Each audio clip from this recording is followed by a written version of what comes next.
Assalamualaikum warahmatullahi wabarakatuh. Selamat pagi dan salam sejahtera untuk kita semua. Teman-teman mahasiswa, peserta kelas politik lokal dan otonomi daerah, pada pagi hari ini kita akan melanjutkan pertemuan perkuliahan kita untuk membahas topik pemilihan kepala daerah dan demokratisasi di level lokal.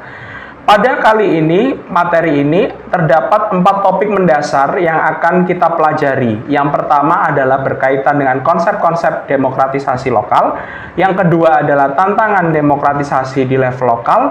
Yang ketiga adalah tren dalam pemerintahan lokal. Dan yang keempat adalah pemilihan kepala daerah.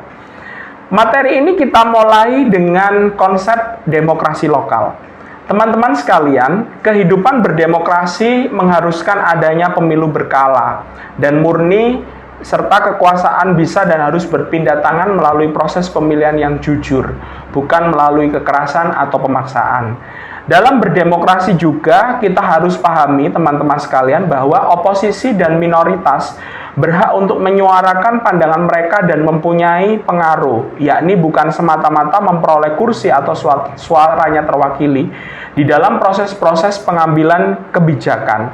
Jika suara minoritas tidak dapat diakomodir, oposisi harus lega dan loyal dan tidak bertindak di luar institusi yang sah dan dengan kekerasan. Kita juga harus memahami bahwa harus selalu ada kesempatan melakukan pergantian di dalam menjalankan pemerintahan. Maksudnya, para pemilih harus bisa mencopot atau mengganti politisi-politisi tertentu dari jabatan yang mereka duduki dan menggantikan mereka dengan kepemimpinan yang baru. Demokrasi mengharuskan adanya penghargaan sekaligus perlindungan terhadap hak-hak sipil dan politik yang paling dasar. Kita harus mengetahui, teman-teman, dalam konsep demokrasi lokal ini ada 4 instrumen yang penting. Yang pertama adalah kewarganegaraan dan masyarakat. Jadi peran serta masyarakat lokal sesungguhnya adalah fondasi utama dalam gagasan modern mengenai kewarganegaraan. Sebab lembaga-lembaga masyarakat yang ada beserta segala proses pengambilan keputusannya memungkinkan terwujudnya praktik demokrasi yang lebih langsung, yang di dalamnya suara individu dapat didengar dengan lebih mudah. Yang kedua adalah instrumen musyawarah. Demokrasi bukanlah semata-mata berarti pemilu. Demokrasi berdasar musyawarah pasti melibatkan dialog yang bersifat saling memberi dan menerima antar kelompok-kelompok kepentingan dalam masyarakat tentang keputusan-keputusan terpenting dan tindakan-tindakan yang mereka hadapi dan tanggung jawab bersama.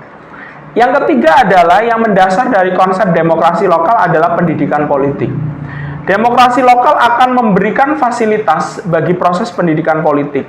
Maksudnya, peran serta warga masyarakat memungkinkan setiap individu memperoleh informasi mengenai semua urusan dan masalah yang ada di masyarakat, yang jika tidak hanya diketahui oleh pejabat terpilih atau para profesional di bidang pemerintahan. Nah, yang keempat adalah instrumen penting dari demokrasi lokal adalah pemerintahan yang baik dan kesejahteraan sosial. John Stuart Mill dan para pendukung paham demokrasi partisipatoris di tingkat lokal berpendapat bahwa membuka keran bagi kebijakan dan kecerdasan masyarakat akan mendukung terciptanya pemerintahan yang baik serta mendukung terciptanya kesejahteraan sosial. Artinya apa? Artinya demokrasi cenderung meningkatkan hubungan yang baik antar warga, membangun masyarakat yang mandiri dan memiliki semangat sosial. Ada 4 tantangan demokrasi di tingkat lokal, teman-teman sekalian. Yang pertama adalah bagaimana kemudian pemerintah itu mampu menyediakan pelayanan sosial dasar seperti jaringan air bersih dan transportasi secara berkesinambungan. Yang kedua adalah tantangan di sektor urbanisasi atau arus perpindahan masyarakat dari desa ke kota dan tekanan yang diakibatkan terhadap lingkungan dan kapasitas pemerintah untuk mengatasinya. Ini berkaitan dengan kapasitas pemerintah dalam menciptakan kebijakan untuk mengatasi persoalan tersebut.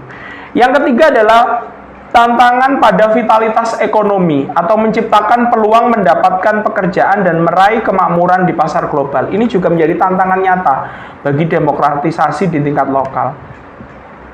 Yang keempat adalah tantangan dalam membina perdamaian sosial dalam kondisi kehidupan sosial yang majemuk. yang menuntut berbagai kelompok etnis dan agama untuk hidup berdampingan. Nah, ada beberapa tren yang kemudian dalam pemerintahan lokal. Yang pertama adalah kemitraan strategis. Ini bagaimana kemudian upaya pemerintahan di level lokal untuk bisa membangun kemitraan strategis di antara berbagai institusi ataupun antar pemerintahan. Yang kedua adalah desentralisasi. Ini yang berulang-ulang kita bahas pada pertemuan-pertemuan sebelumnya. Yang ketiga adalah fokus internasional terhadap pemerintahan lokal. Ini merupakan perkembangan-perkembangan terkini yang membentuk watak demokrasi lokal. Jadi di level lokal itu juga dipengaruhi oleh bagaimana kemudian dinamika di level global atau internasional. Dan yang keempat adalah membangun secara berkesinambungan harus disertai dengan upaya untuk memberdayakan masyarakat, mendorong terciptanya kerjasama, menjamin kesamarataan, dan juga akses bagi warga, serta memberikan rasa aman bagi masyarakat. Lalu, apa saja karakteristik utama sistem pemerintahan lokal yang baik? Jadi setidaknya diperlukan 3 unsur untuk mewujudkan pemerintahan lokal yang baik. Sebuah sistem pemerintahan lokal harus memiliki kapasitas untuk memberikan keterbukaan, mengadakan musyawarah, dan mengambil tindakan yang terpadu. Ketiga unsur itu bukanlah nilai yang paling relevan, namun pantas mendapat prioritas tertinggi. Jadi ketiganya merupakan faktor penentu agar pemerintah lokal memperoleh legitimasinya.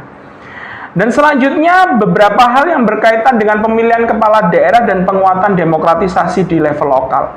Pemilihan kepala daerah atau pilkada di Indonesia merupakan amanah langsung dari gerakan reformasi tahun 1998. Sebagai wujud implementasi demokrasi, pilkada dimaksudkan tidak saja untuk memenuhi hasrat mengganti mekanisme lama pemilihan pemimpin dan wakil rakyat gaya otoritarianisme, tetapi juga secara filosofis ingin menggapai pelaksanaan nilai-nilai demokrasi yang berkelanjutan, yaitu mengembangkan partisipasi dan responsivitas serta akuntabilitas secara menyeluruh.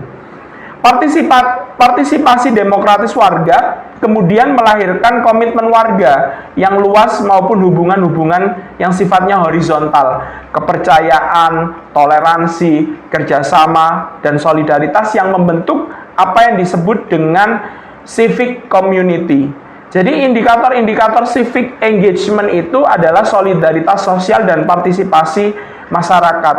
Dapat berpengaruh terhadap kinerja pembangunan, sebagai contoh kinerja pembangunan ekonomi dan kualitas kehidupan demokratis. Jadi teman-teman sekalian, itulah materi yang berkaitan dengan pemilihan kepala daerah dan penguatan demokratisasi lokal.